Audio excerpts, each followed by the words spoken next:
They usually do.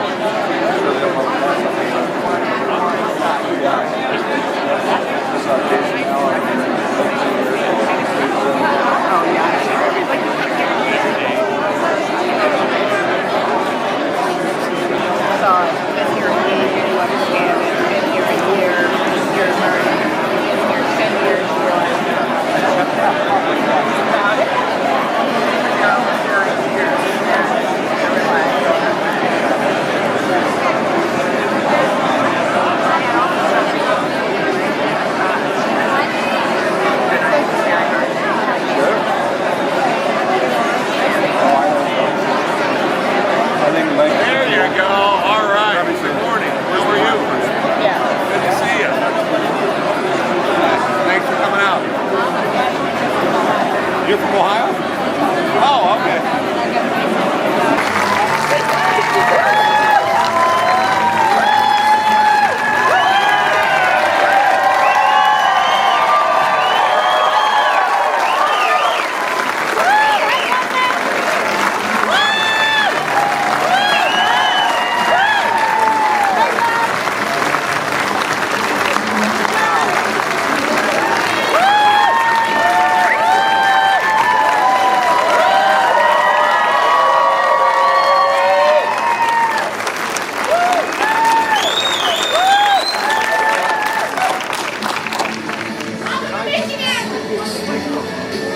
Go Ohio! Woo! You know, yesterday, I woke up in Detroit, got to get to bed very, very late. I did 5 interviews, then we got on a plane. I flew to Washington. I spoke to 4,000 people, did a bunch more interviews, got on a plane, flew to Michigan. I don't remember where. I did a town hall, then I went over, maybe 2 town halls, and then I went over to Grand Rapids, and then I flew here. And then I got up this morning and I thought, I'm tired. And you know what? Then I walk in here, and I have no right to be tired.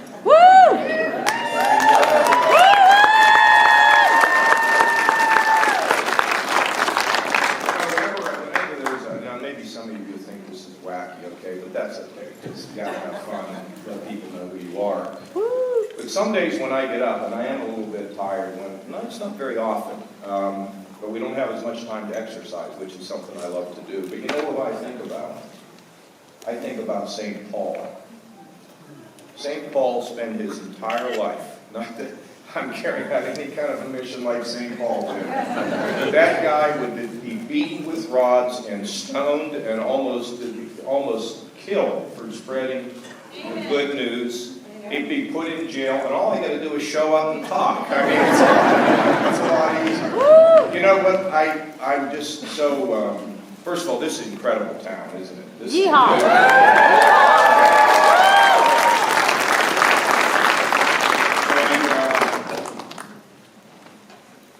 What is it you want? Huh? We want you to What do you want? Why? You know, I look at you and I think, first of all, you should know that my father, carried mail on his back, and my mother, she's really, really smart, but she never got that big education. She was really a visionary, and I can tell you, I lost him to a drunk driver in 1987. But that was okay, because that's where I met St. Paul, okay? And they're looking down at their son here this morning, and they're saying, Johnny, what the heck are you doing? And I look at all of you, and I just want to tell you this. I'm committed to really forgetting all the politics and straightening out Washington. And here's what I...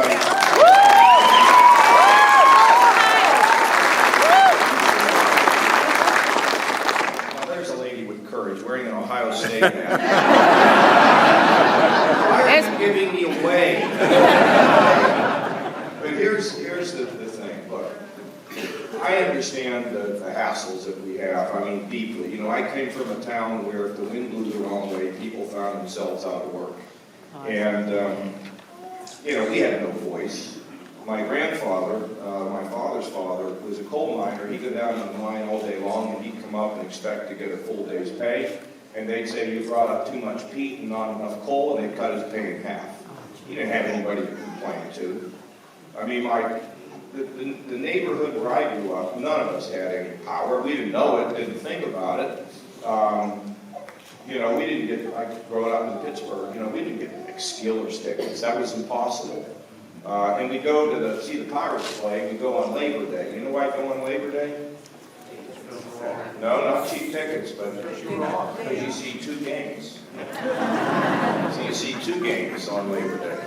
And we'd sit in the right field bleachers. And I had a great childhood, but my mother always told me, Johnny, make the place a little bit better for the fact that you were here. And to be honest with you, my emotion this morning, standing on the stage looking at all of you, I'm not really worthy, to tell you the truth. I'm just another person, just putting one foot in front of the other, trying to do the best that I can. And I can make a couple pledges to you. I don't really care about politics, okay? I don't care about it. It's never mattered to me.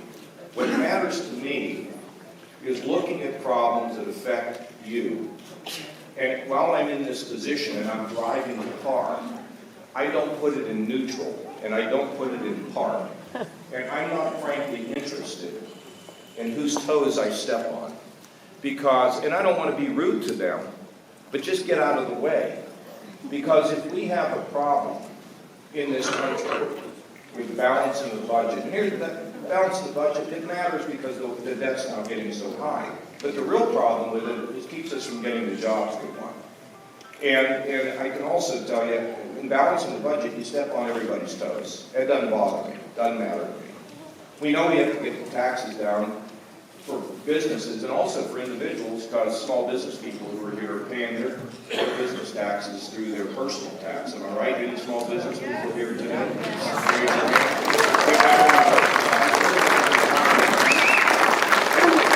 I talk about, being on the campaign trail. You know what it's like to be these small business people?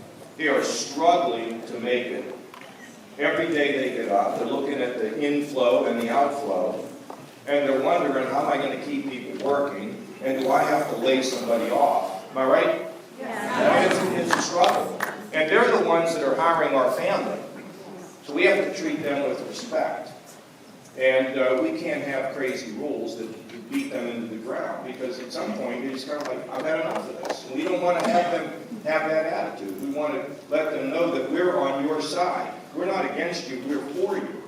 And then, we can get this budget under control so our kids don't have to pay it. Where's Charlie? I saw little Charlie this morning. Where did Charlie go? Way in the back.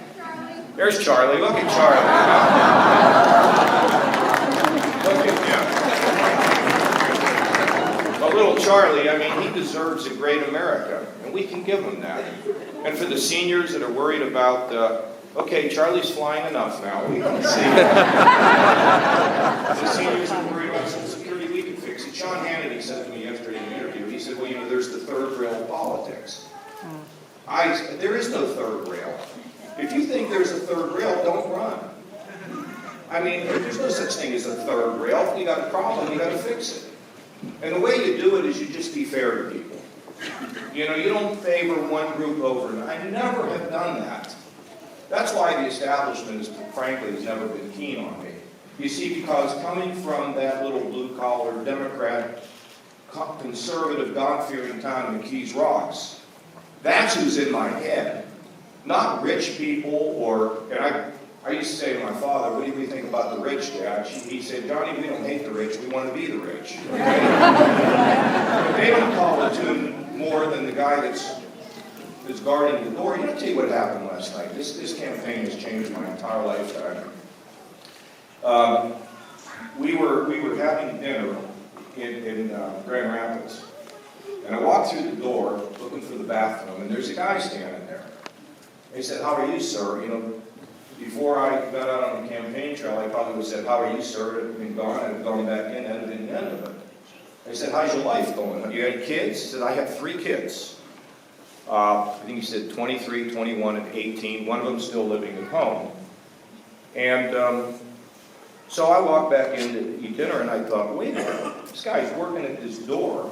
He's got 3 kids. I walked back out. I said, hey, you got 3 kids. Are they paying you a lot to stand at this door? And he said, no. He said, I worked for 32 years at Steelcase. And this is just something I'm doing to add a little supplement. And he looked at me and he said, I can't believe you came out here and asked me that. You know, we all have to start asking our neighbors how it's going. See, because I can get this stuff fixed up here. I know how to get people pulled together. I've done it all my lifetime. I know how to tackle these problems. They're not really that hard. It's just a matter of us being Americans and not Republicans or Democrats. It's about us having conservative solutions.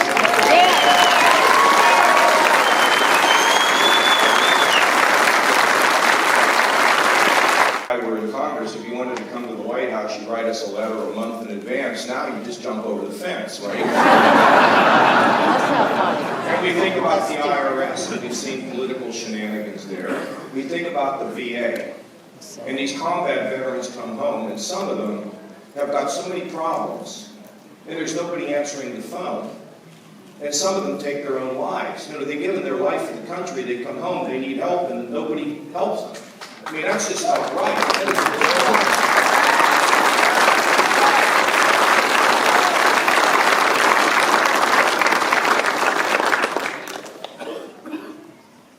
You know what I'm talking about? Come here. Come on up here. No, you come on up here. You know what I'm talking about. Now, you have somebody that was a veteran that didn't get the care they needed. Andrew. Bob.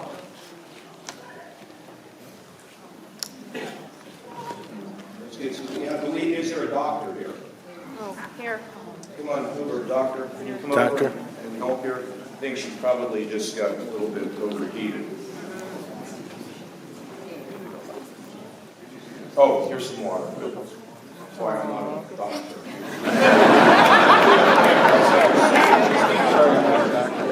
In fact, so she can have a seat. Yeah, you should just sit down. You know. There you go. A little water and sit down, and she's going to be just fine. Are you a doctor? 2 doctors. Good. Going for 3? It's better than having like 2 lawyers. Right?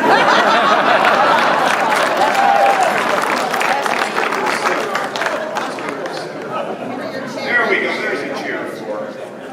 It may be a little warm in here, so we can move her back. Well, you're the doctor. So you can... Oh my gosh, that's funny. It's always, you know.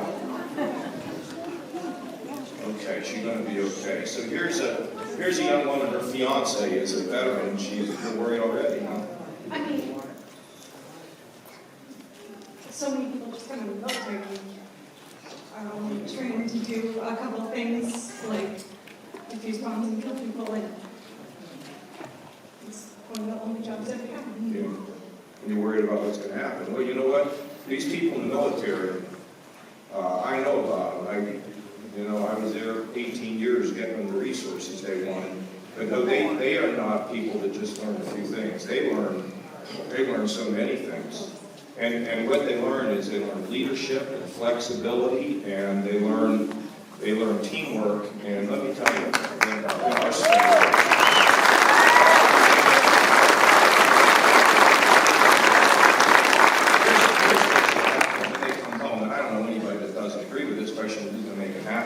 when they come home, if they need medical care, they should go anywhere they want to. Don't wait around.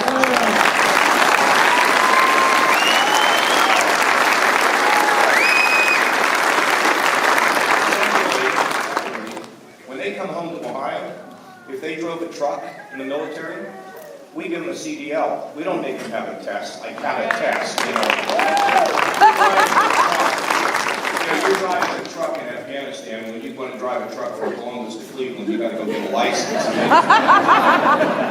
you're an EMT, you get an EMT in Ohio. I would take this all across the country. You get your license, you get your credit.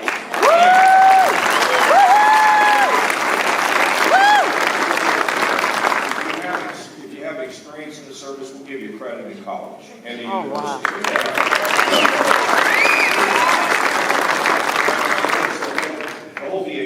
fixed, and we have to put somebody who's greatly respected in charge of it, because it's going to have to be made smaller. It's too big. It's not working. And here's the other thing. When a veteran comes home, see, because I'm thinking of your fiance here, we need to know when they're coming, and the Pentagon needs to tell us, and we need to let you know that when your fiance comes home, there are a whole bunch of jobs that are available. And they have them in Michigan, and we have them in Ohio. A lot of job openings, but with no one to fill them. If you talk to these small business people, they'll tell you they can't find workers. Am I right? So what we want to do is to connect the veteran with the job opening so that no veteran in this country is either homeless or unemployed. Okay?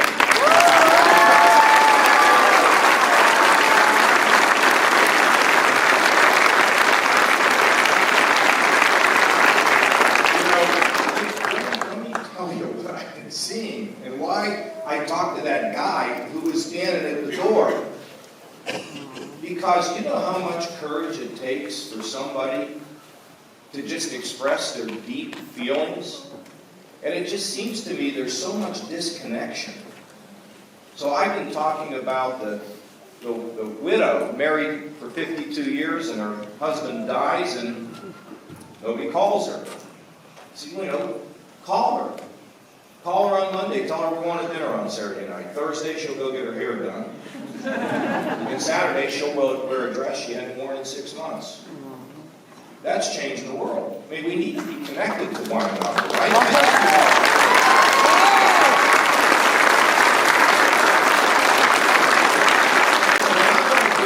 I'll go down there to Washington. Believe me, I know how to get some of those Democrats to work with me. I've done it my whole lifetime. I will tell you this, they will not call the tune, okay? I'm going to call the tune. They're president, they call the tune. I'm president, I call the tune. As governor, I call the tune. If you want to call the tune, run for governor. That's what I tell people. If you're a bureaucrat and you want to make rules that I don't like, well then run for governor. Until then, I'm governor, okay? And the fact is that we can get those things fixed. Now I want to send a lot of power back here. I want to send welfare so you can, look, here's what we got to do with welfare. We got to take those who are on relief and we got to get the business people that need workers. We need to get them in the welfare office and we need to train them for the jobs that exist. And we need to tell them that you're going to have to be trained because it's a sin not to help somebody who needs help, but it's equally a sin to continue to help somebody who needs to learn how to help themselves. So we need to have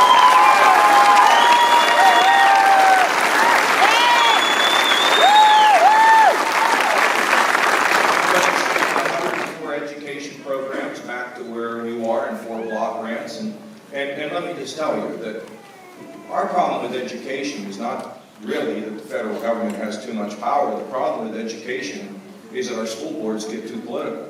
That's the problem. And it's up to you in your school system, and it's really hard. It's really, really difficult. I call my daughter's principal. They just love when I call. I have twins that are 16. Woo, sound babies, twins. So here's the thing. We need to make sure that our kids are being prepared for the jobs of the 21st century. You see, our education system was working when some of us, who were around my age, you just got them out of school. Then they go to work in the factory, or they go work in the steel mill, and they make a good living. It doesn't work like that anymore. Now you have to have skills. So we need to make sure that our students are being trained for the world of today. And you got to do it. I mean, if presidents don't do that, you got to do it. So I'll ship all the power back and take the strings off, and then you fix that. Oh, by the way, transportation. I have been coming to Michigan, it seems like, since Moby Dick was a minnow. And all you do is fight about roads. That's all I do. So here's the thing. Here's what we do. We go to the gas station, we pay taxes. We pay state taxes, we pay federal taxes, we take the federal gas tax, we send it to Washington. They scrape a bunch off the top for some of their projects, which I think, are questionable, and then they send less back. So I got an answer for you. Why don't we take the federal taxes that you send to Washington and not send them anymore and keep them here to take care of your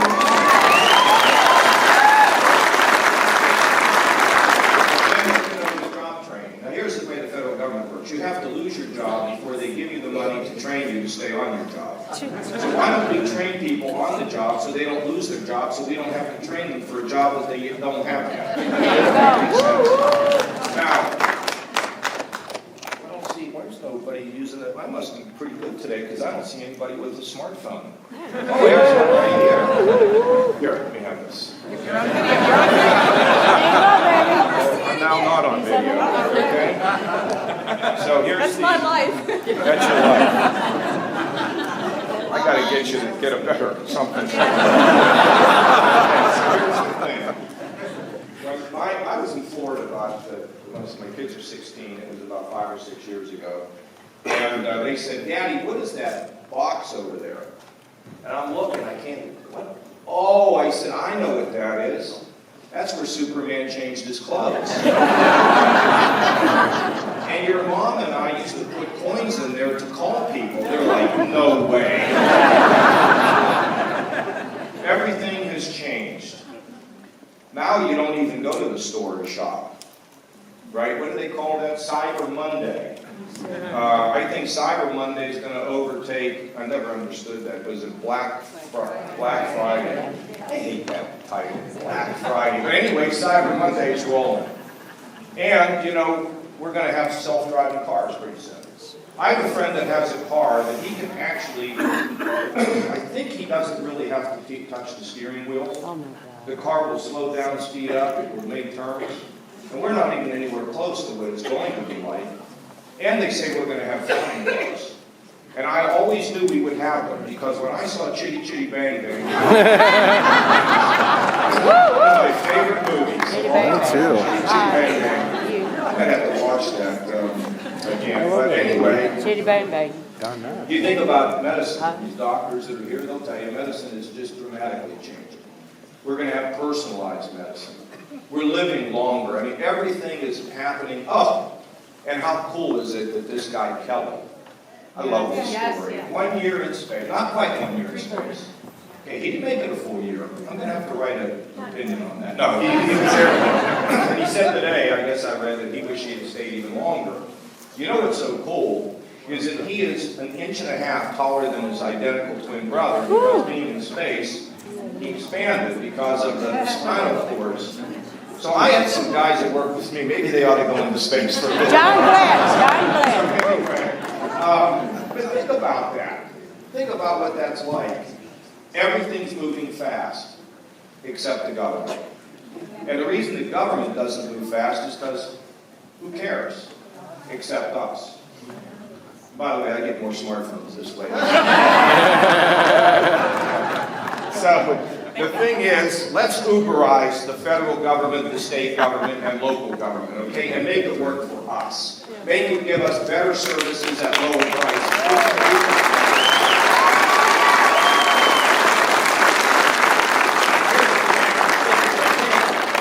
We have Uber now, which is like unbelievable, right? I'm saying to myself, why did I not think that up? Become a billionaire and self-fund this campaign, okay?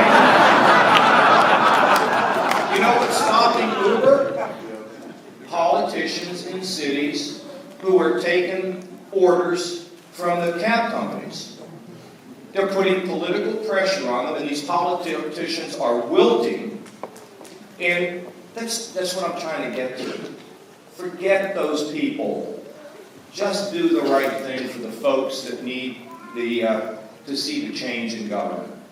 So I'm going to make a deal with you. I'll take care of the big stuff up here. This stuff, it's not bigger stuff. That's not as big as what you have to do in the community. That isn't anywhere near what you need to do in the community, because the strength of our country lies in right here. Right here. Neighborhood, family, community, people that you just run into on the street. You want to build you want to end the problem of drugs?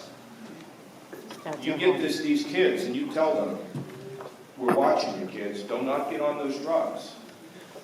Because God made you for a purpose. If you get on those drugs, you'll destroy it. You will never achieve it. Okay? But we just need to talk to our kids and love them, even if we don't know them.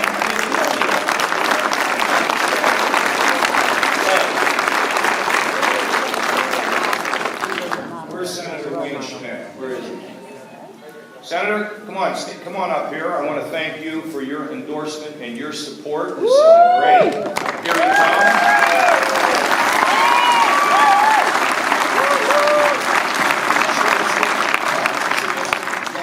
Okay, and Larry, where's Larry in this? Where's Larry? Where's Larry? Larry, come on. Oh, right there. Now, I want to tell you, I honestly think there's something wrong with these guys. Because here's why. Why would they want to leave here to go to the state capitol? What's wrong with them? Huh? Yay! When we get to the summer, it's just incredible. And I woke up this morning and I had the greatest surprise. Chocolate-covered cherries. Yeah. I'm celebrating about 40 anniversaries of my 40th birthday. Okay. Well, you know, I have to tell you, June, here's the thing.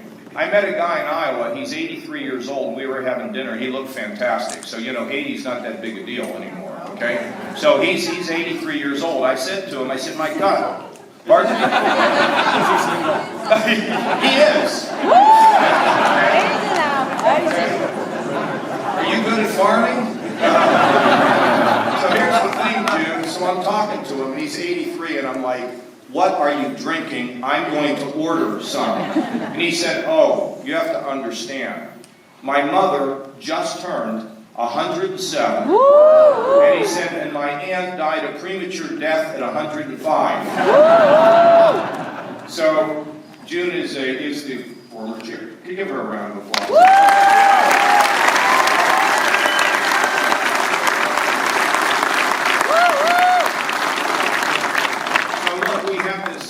This election coming on Tuesday, you know, and it's going to be really nice if you could get out and help me out here with this thing.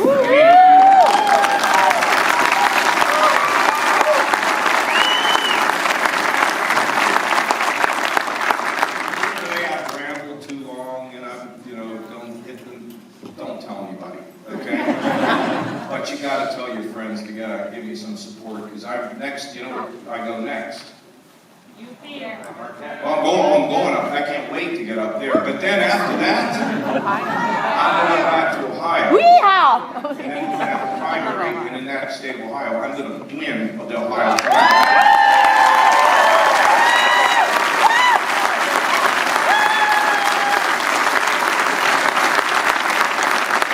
Tomorrow, I'm having a special visit with an old friend of mine. By the name of, you guys don't have to leave, by the name of Arnold Schwarzenegger, okay? Arnold is the governor, and he gave me a jacket. I'm governor too, so don't mess with me. In 2010, he came to campaign for me. He's been a friend of mine for a long time. And he comes in, and I'm like I was this morning. Oh, Arnold, they're just really running all these negative campaign ads against me. What am I going to do? He says, John, love the beatings. Love them. And love them ever since. Hey, one other thing I want you to know. We didn't get into it this morning. Two other things I want to tell you. First of all, in terms of our personal security and safety in this country, we have what is called the counterterrorism task forces. And yesterday in Washington, I met these two FBI agents. They work in the counterterrorism task force. Their job, working with Homeland Security, your great state and local law enforcement, those are the people that are there every day, gathering information, doing the human intelligence that we need to keep us safe in our country. Look, and sometimes it's tough. The lone wolf is tough. How do you deal with the lone wolf? Well, we've got to see the lone wolf. And we've got to tell somebody when we see them. When we look at San Bernardino, we knew that the neighbor saw weird things going on. And the father, as hard as it is, saw that his son was radicalized. You got to tell somebody.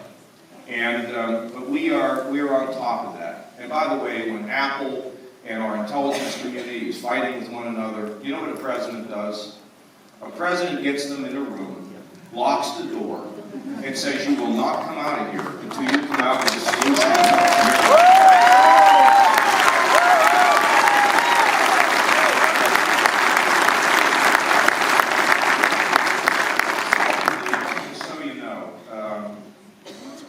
spent 18 years on the Defense Committee, and then after 9/11, Secretary Rumsfeld invited me to the Pentagon after 9/11 with the former Secretaries of Defense.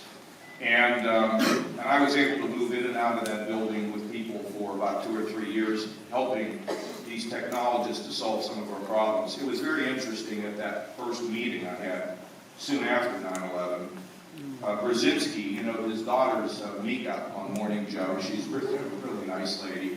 Her father was there, and he was saying to Secretary Rumsfeld, tell the president to stop saying we want bin Laden dead or alive. Dead or alive is incendiary. Dead or alive is not the right strategy. And Henry Kissinger was sitting across the table, and he looks at Rumsfeld and he says, I agree. We don't want him alive. Yeah. But I've had the experience to know how to deal with these international relations and to make sure that our men and women have the resources they want and that we don't go headlong into anything where we don't think we can have a good victory and come home. We don't need to be in civil wars, but when we are at risk, we're going to need to act, and we can do that, and we will do that. And as I was saying yesterday, if I ever sit across the table from Putin, you know, there was this thing about looking into Putin's eyes and seeing all the way to his soul. Well, when Putin looks into my eyes and sees all the way to my soul, he's going to see a freedom fighter at the very base.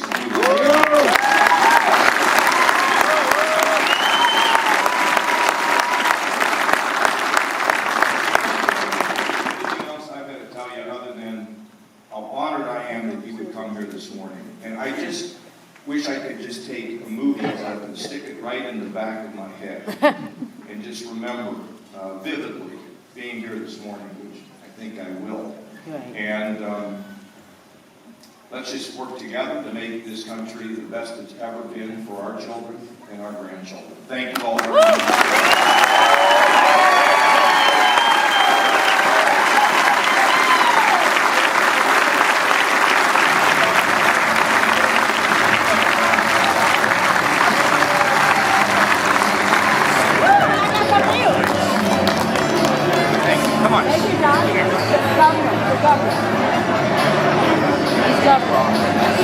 All right.